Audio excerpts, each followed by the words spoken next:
Today we move on to something different, which is looking at environmental impact.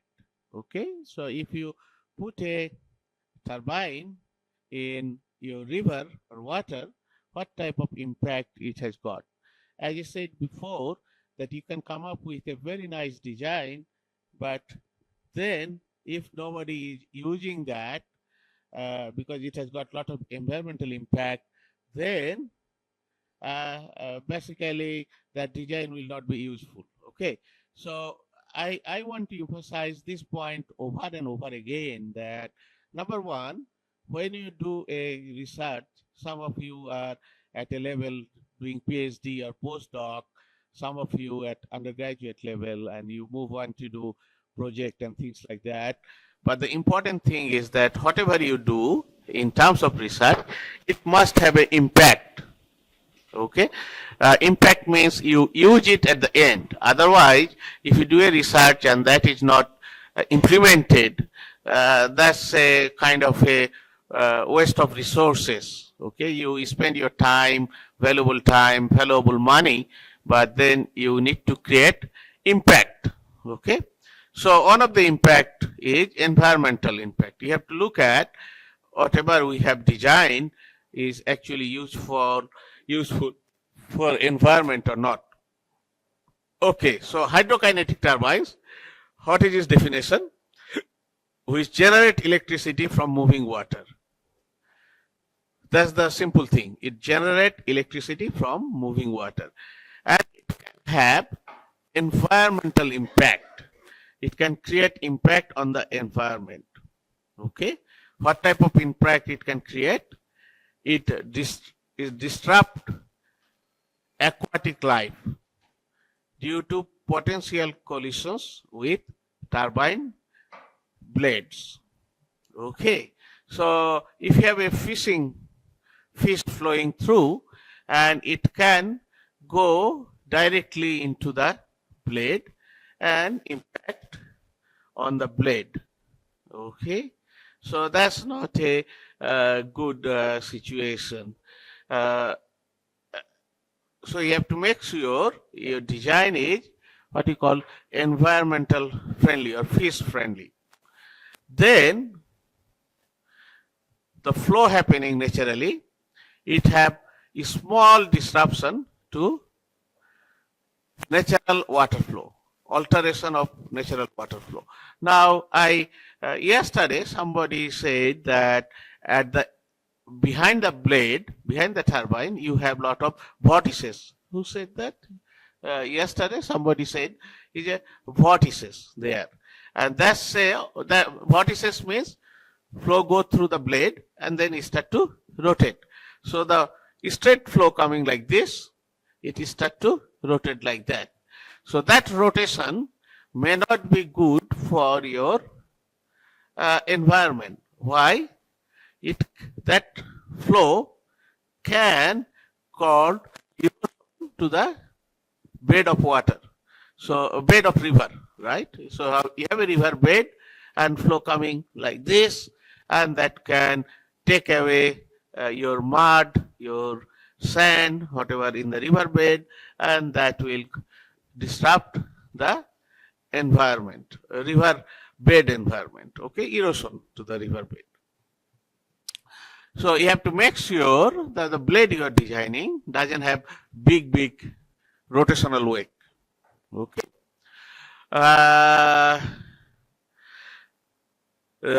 Damage to other habitats there. Maybe there are some algae, some underwater plants and things like that, and other type of habitat on top of fish, and that you don't want to disturb them. Okay. Underwater noise pollution. It creates a little bit of noise in underwater, and that can also disrupt the fish life or marine life due to creation of noise. Okay, and potential impact on fish migration patterns. So fish migration. Do you know anything about fish migration? How it works? fish migration. So have you seen bird migration? Bird. So in the winter time, lot of birds flow from Siberia to India. Does it happen? Say again. Yeah. Huh? Who? What? Oh, yes. So that's the fish migration. I will explain that little bit. Is that salmon fish, it is lay egg in river. Then when the fish grow up, it then flow from the river into sea. And then it move around into the sea. Then during its laying period, it again flow back into the river, its birthplace. And then they lay the egg there and they die there. Okay, this is a migration pattern. This is a ecological system. It happens in, you said about Alaska. It also happens the place I am from, which is Aberdeen, and very near our place. I saw the river Dee, right? That river Dee is connected to the sea, and the salmon fish goes up. That river is very calm. So it goes upstream, maybe another 50, 60 miles. And some places you have big waterfall and the salmon fish jump up. I have seen a lot of fish in my own eye that salmon fish is jumping up. So that is a migration pattern. Okay. Now, if I put a turbine, that can disturb the whole ecology, whole migration pattern. So you have to think about, okay, this river is very suitable, but it's a migratory route. So whether it is desirable to put a turbine there or not, if it is disturbing the migratory pattern.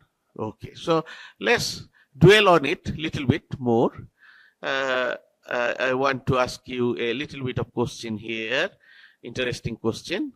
So you have our river Dee, as you said, very calm river, and the salmon fish is flowing up. Oh my God, I cannot draw the fish. I should be able to draw a fish, right? Like this? Make sense? Does it look like a fish? Yeah? So water is coming down this way. Fish is actually going up this way. You put a turbine here.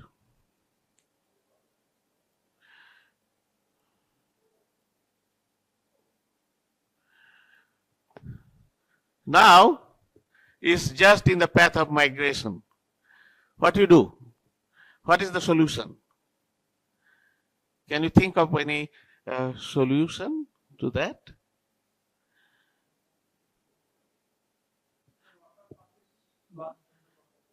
Say again?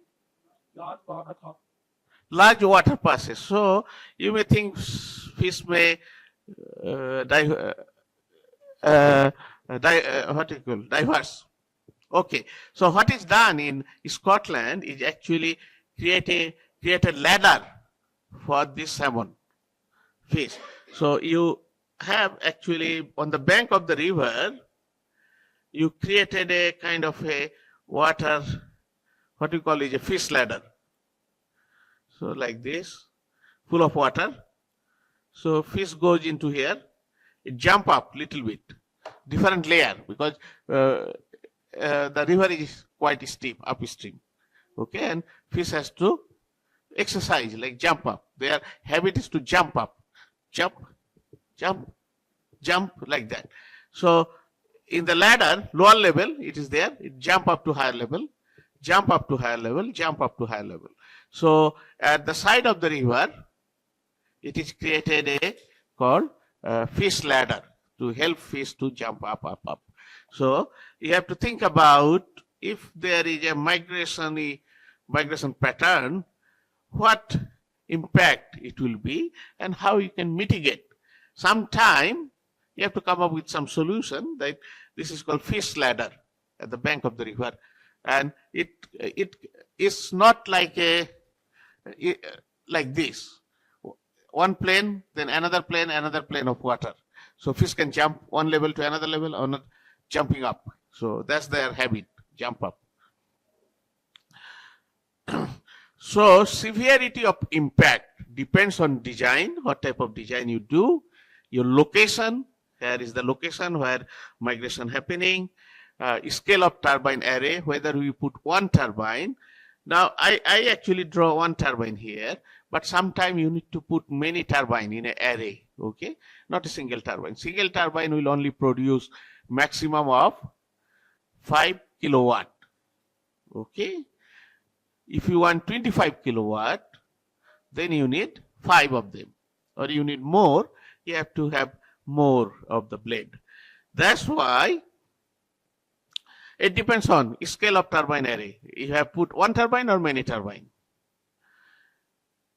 So fish is one of the big problem. So what happened to the fish? Okay, fish can enter the blade and then it start to rotate into the blade and then thrown away. So that fish is disturbed. It may not die, but it disturbed. You don't want to give a pain to the fish unintentionally, right? You may think, okay, nothing happening to the fish. It's coming in nicely into the blade, go out, what is rotating? So that is, fish is distressed, right? You don't want to give unnecessarily distress to a group of fish. Number one. Number two, it can impact directly on the blade and also it can die instantly. Okay? Getting injured or killed. It may not get injured or killed, but it may experience a distress rotating through. Or if it impact the blade, injured or to die. Then, if you put a turbine over the air, their behavior can change. Their swimming pattern can change. So if you put a turbine where there is a community which is relying on fishing, okay, and they are fishing, the livelihood may go away, may disappear, because the fish movement, swimming pattern change over long time, and you are not getting the fish that used to get in the river, okay? And of course, this is a livelihood to fishing community, and that is also disturbed. So that impact can happen on fishing ground if you put it. Our other type of habitat is there, like seabed organism, lot of seabed bacteria, plant, lot of other things, small organism is there. As I said, if you put the turbine, it rotate it like that, and it create erosion to the bed, and that will take away some of the sand, ground, mud, and that will disturb this organism. Sediment flow, that's also very important. Many of the areas you get very, very fertile land. After your flood, you get a lot of fertile land, right? You call it, what's the English will be? Is a silt or something? There's some, you get a fresh mud, layer of mud, okay, with nutrient, full of nutrient, and you can grow rice and other thing on the bank of the river after flood.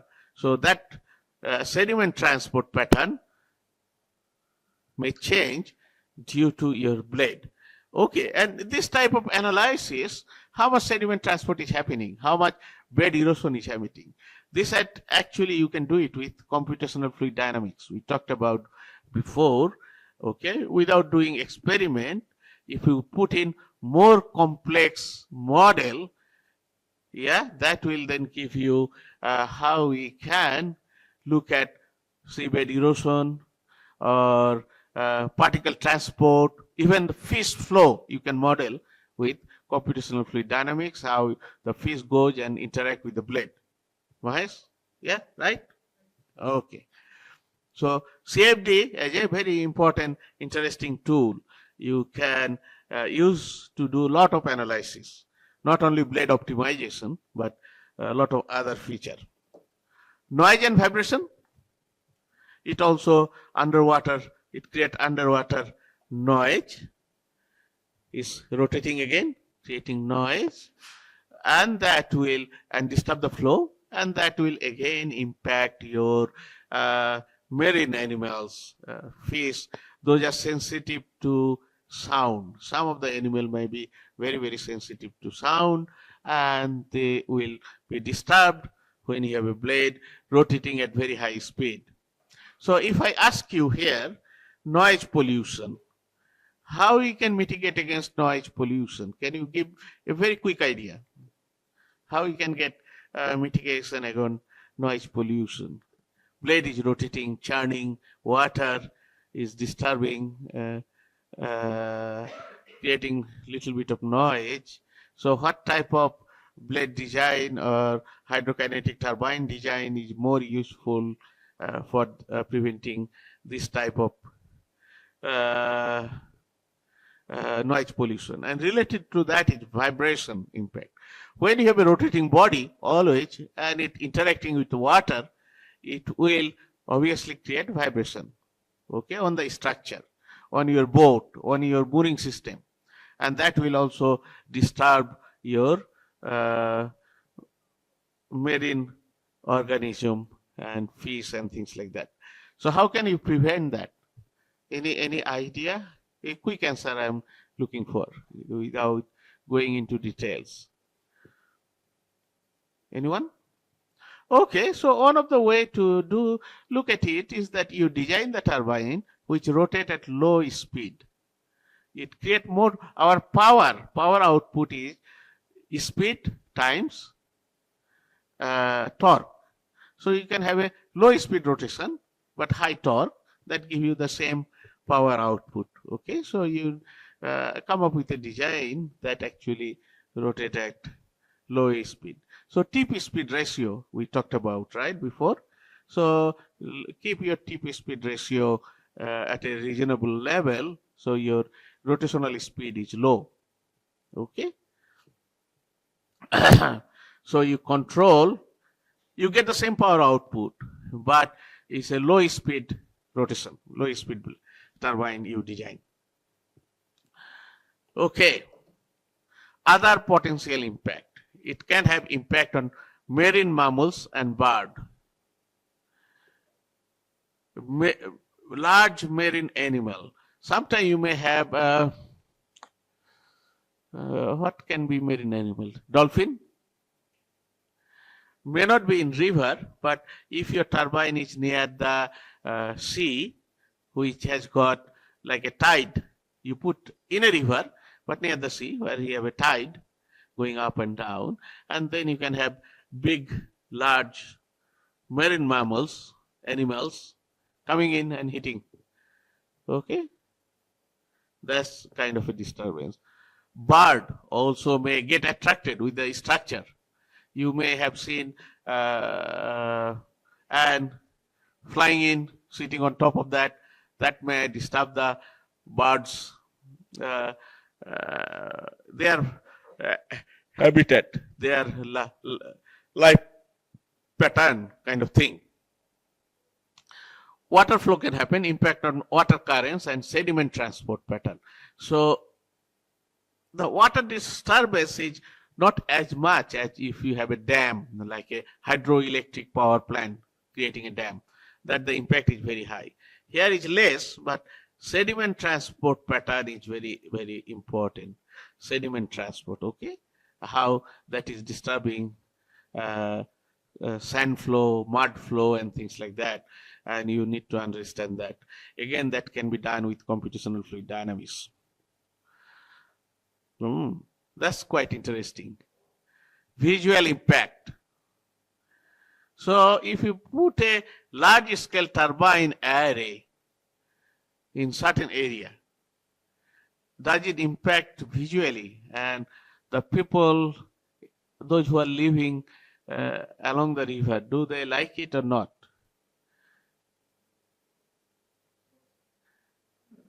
Sometime no, you're saying. Why? What is that? What is the reason? It doesn't look nice or something like that? Anybody wants to comment on this one?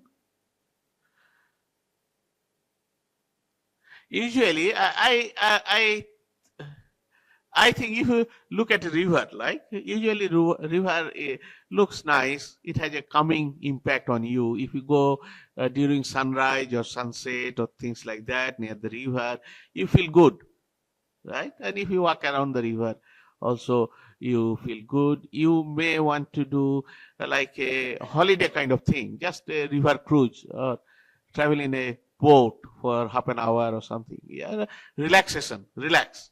And when you put this type of turbine, which has got a visual impact and it doesn't look nice, it disturbs the visual nature of the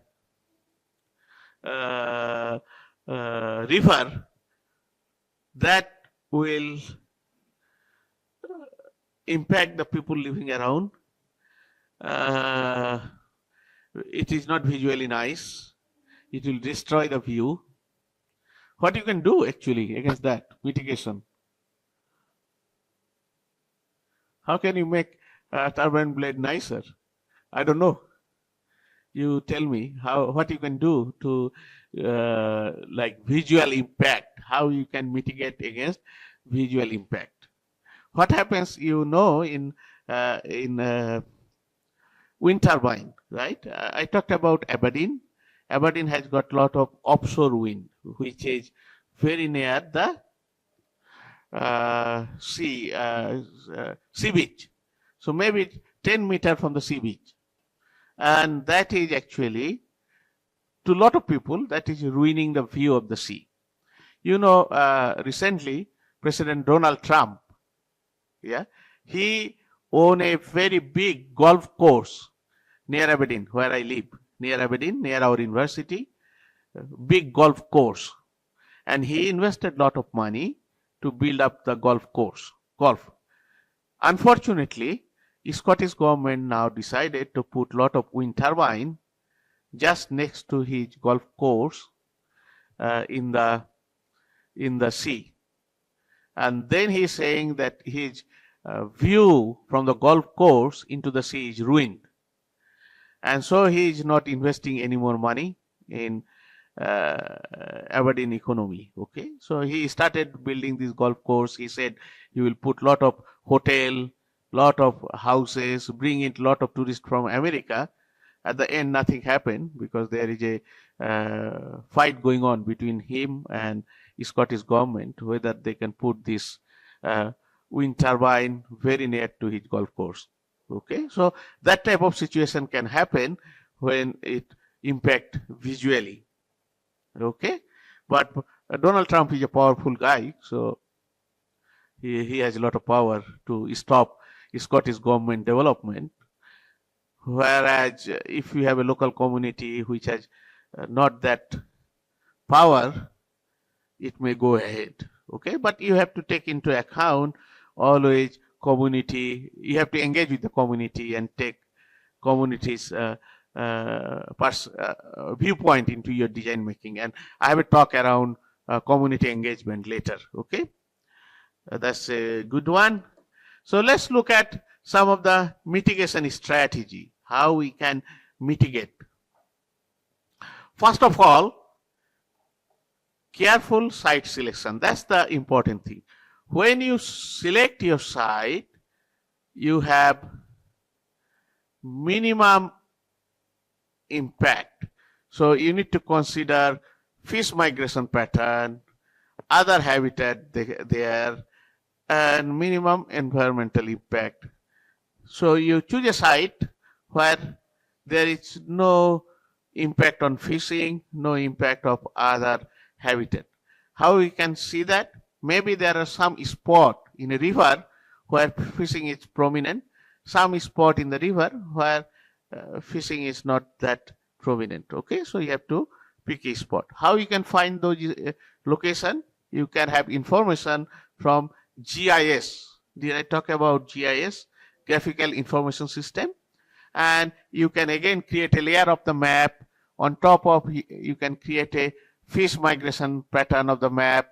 You can put another map on water flow rate and things like that. From there you can decide, oh, these are the good location where you want to put your turbine. Okay.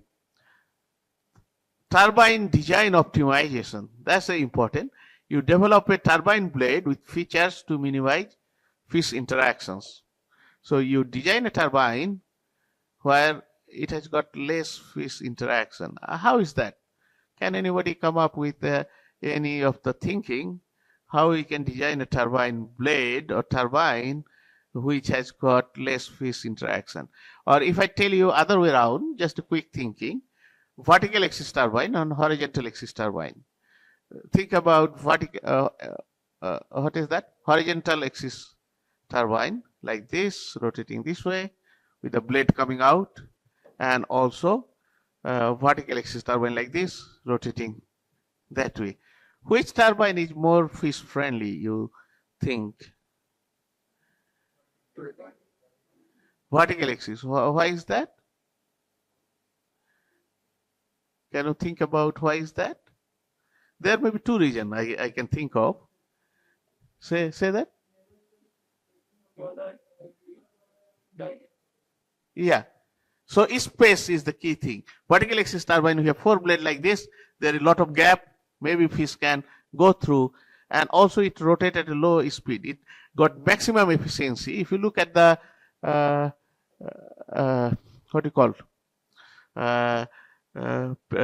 tip speed ratio at which you get the maximum efficiency, you say vertical axis turbine rotates at a lower speed compared to axial turbine. Axial turbine blade is like that. So all the area is subjected to fish impact.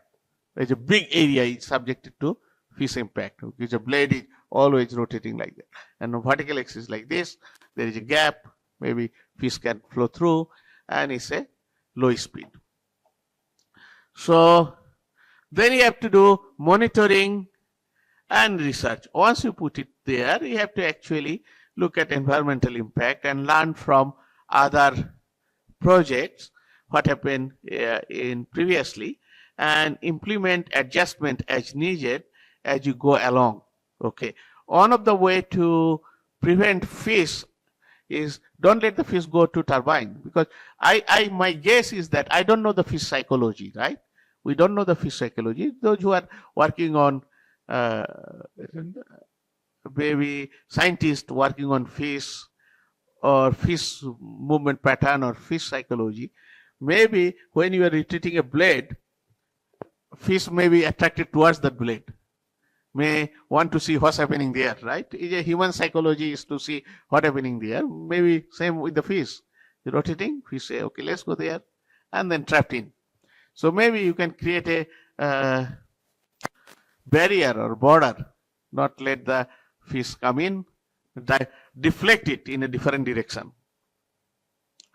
Okay, fish protection technology. I am coming back to fish again and again because this is very important. This is related to livelihood of the people, because if a fishing community is nearby and we don't want to disturb their livelihood by putting a turbine. Okay, so you can put fish screen. Somebody already told me yesterday, put a net, right? Yeah, put a net, cover, some sort of screen. Okay, and acoustic deterrent. Acoustic deterrent. Can anybody think about that? Acoustic deterrent. Maybe you create a artificial noise with a frequency level that make fish not to be attracted towards that rotating blade. Deter the fish to go away. Because if you, my guess is that my guess is that if you have something rotating, moving, and fish might be attracted towards that, because I have seen you attract the fish by hitting the water. Sometime I have seen in the pond area people hitting water to attract phase. So you have a fan or blade rotating, and fish will be attracted. Let's see what is happening, and then got strike and may injured or die. Okay, so that's why you need to have some sort of high frequency noise, maybe, or low frequency noise, not for human but for the fish, and that will deter the fish to come to the blade and get impacted, impingement on the blade. Okay, okay. So there are few things we talked about fish. So let's look at what we can do to specifically develop turbine blade that minimize harm to fish while maintaining energy efficiency. So let's look at only turbine blade and the fish and energy efficiency, because it is very important. It's environmentally sustainable, regulatory compliance, and public and ecological health. You meet all those, and economics also, fishing community and things like that. So let's look at turbine blade. To understand the problem first, then we have to understand the fish behavior, its swimming pattern, sensitivity to pressure changes, and avoidance behavior. So fish behavior you have to understand. Now that's the challenge, because we are engineers. We are not what you call zoologists, or there is a specific subject related to fish. I don't know the term. Okay, but as I said before, though we are an engineer, in a modern age, when you are an engineer, you have to work on a multidisciplinary level. You need to have okay, did I talk about this? When I talk about multidisciplinary level, I talk about the letter T. Letter T. So what it is, just I write it here, right?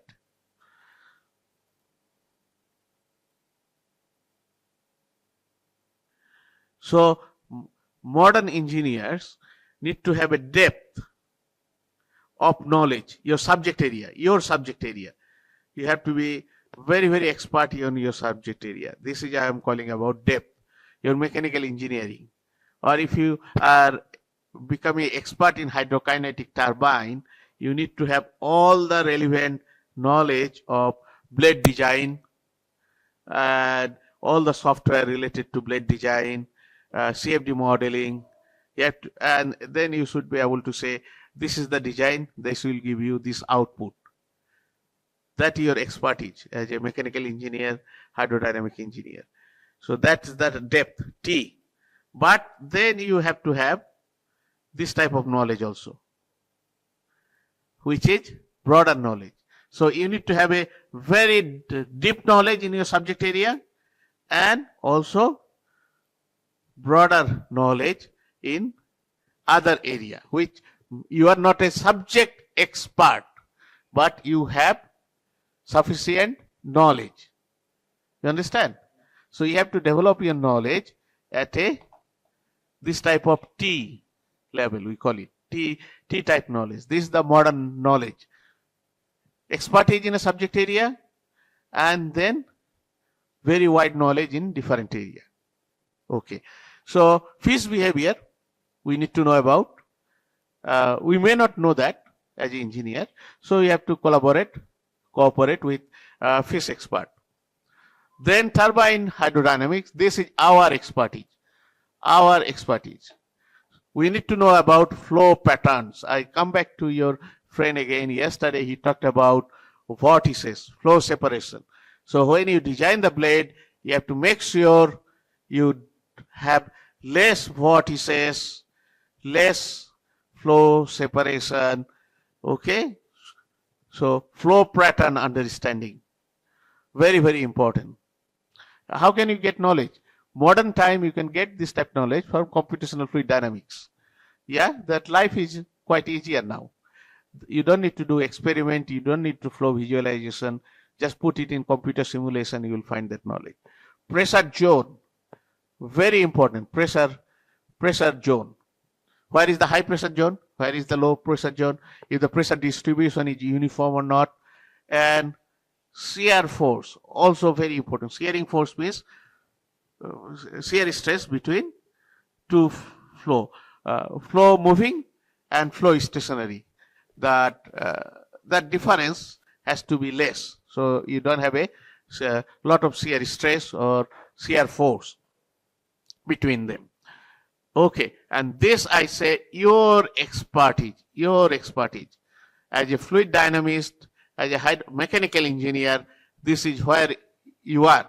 Maybe sometime when you become so expert, I show you the blade design, you can intuitively say this will be the flow pattern.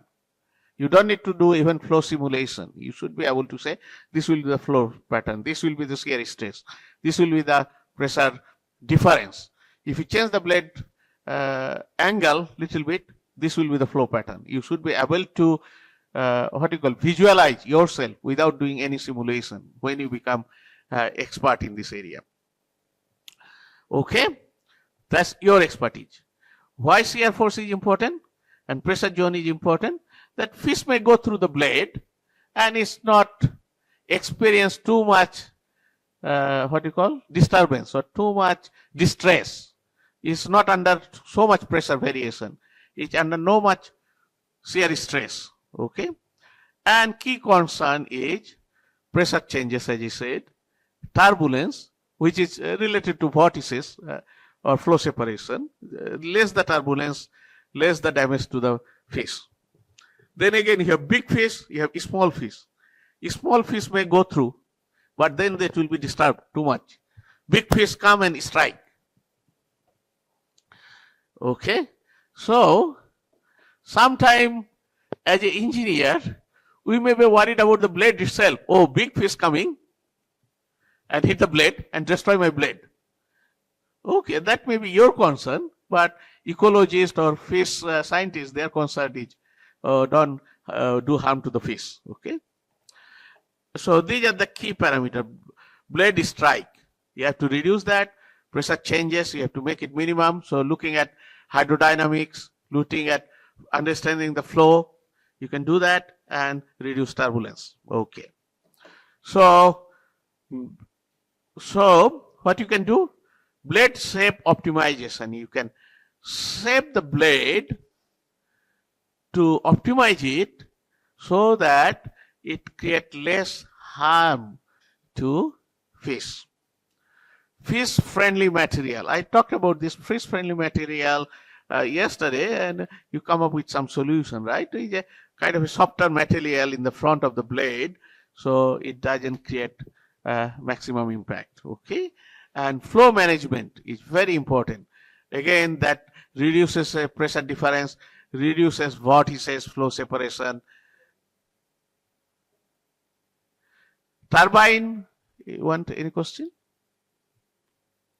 Okay, turbine configuration is also important. Turbine configuration is also important. So why you are saying turbine configuration is a vertical axis turbine, horizontal axis turbine, array of the turbine. If you put a lot of turbine next to each other, that block the whole path. So that will not help you. In that case, maybe you have to create a dedicated fish path that we have created in in River D, where we have a salmon ladder, we call it ladder, fish ladder. So if you put a lot of turbine on next to each other, there is no path for fish to go. And behavioral deterrent. So you can put some sort of barrier net or some sort of acoustic noise at different frequency to deter the fish. Don't come to the blade. Go away. Go from the other side. So blade size optimization. How you can do that? Blunt leading edge. Reduce risk of direct blade strike. Blunt leading edge. So don't keep the leading edge sharp. Make it blunt. Yeah. Gradual curvature. So again, the twist we are doing. Do it in a way that reduces sudden pressure change. Okay. So we have a blade, and then we twist it. Twist angle, you remember that we gradually change the twist angle, so that give you gradual curvature of the blade, and also sudden pressure changes, minimize sudden pressure change. Reduce tip speed, decrease likelihood of fish being struck. That's also important. So you have a design of the blade which is rotating at low speed, which is vertical axis turbine we talked about. So not every river will have a problem with the fish, right? Not every river will have problem of the fish. Not every location in a river will have a problem of the fish. It's particular to particular locations. Fish friendly materials we talked about. What type of that? Soft or flexible materials. Somebody already told that yesterday also. Flexible material, okay, that reduce injury upon impact. And also you can have biofouling resistant coating on the blade. Sometimes it creates some sort of organism build up on the blade, and to reduce that you may coat the blade with biofouling resistant coatings. So this organism may be a food for the fish. So if it accumulates on the blade, and fish may think, okay, less food is there, let's go there. So again, you prevent that. Okay. Flow management. Flow management is important. We talked about flow management. Flow deflector or guide fence to direct fish away, or net. Okay, and net can trap fish. We don't want that, but you can have a guide fan and things like that in front of the turbine array, so you can guide the fish in a different direction. Again, you have hydrodynamics, your blade design, that makes sure that you don't have rapid pressure changes through the blade. So that's a flow management you do. Visual and acoustic cues, reflective surface or sound emitters to deter fish. Maybe you have reflective surface, some sort of mirror-like structure that will deter the fish coming towards the blade. And sound, as you said. Yeah. Turbine placement. You place your turbine where you have lower fish migration or spawning activity. That means where you have like laying egg type thing. So there are locations where it's very important for, as I said, fish come here and lay egg kind of thing, and some places fish is not important. Like in Bangladesh, there is a place called Chandpur, which is famous for hilsa fish. So those are the area where you don't disturb fishing activity, right? Hilsa fish activity. So you have to think those things into account. Turbine configuration, as I said, vertical axis turbine. You already talked about that. Vertical axis turbine can prevent this type of less chance of fish striking. And what we can do to analyze those computational fluid dynamics, as I said, is not only for blade design, but also you can simulate fish movement, water flow. That's a very important tool. You can release some particle as a fish, it flow, and you can see what happened to the fish. Quite interesting. You have biological testing, control experiment with live fish. Okay, what you do? You create, you have a lab. I have seen a fluid lab here, which has got water plume or water flow, and there is a turbine there rotating. You can use live fish, release that in the tank, and see if that fish is impacted by this turbine blade. You can do computational fluid dynamics, but you can do that also. But to do that, you need permission, ethics. Have you thought about, is it ethical to use live fish to do experiment? Boys say no, it's not. It's not ethical to do, what do you do? Maybe some model fish you can release, but model fish will not behave, right? So you may get, if you can show that this experiment is very much controlled, we have done all the testing of CFD modeling and things like that, we are 100% sure that it actually not create any harm to the fish. We can prove that beforehand with our CFD simulation and things. Then maybe we can get ethical approval to do experiment with live fish and see, okay, fish is swimming, whether it's attracted to the blade. Yeah, so prototype development, build and test at a small scale in the lab. First do this, to be honest. Then if you are sure your design is fish friendly, take a permission, release fish and see how it works, whether the fish is harmed by this process, okay? So the final point, blade shape design, rounded leading edge with smooth gradual curvature. Don't keep a very sharp front, rounded, yeah? Material, composite with flexible outer layer. Flow management, guide vane to direct fish away. Reduce rotational speed. So these are the design that you can do to make your turbine fish friendly. You have less impact on the environment. Okay, so that's the end of my lecture, which took about roughly 1 hour. We give you a break of 10 minutes now and then come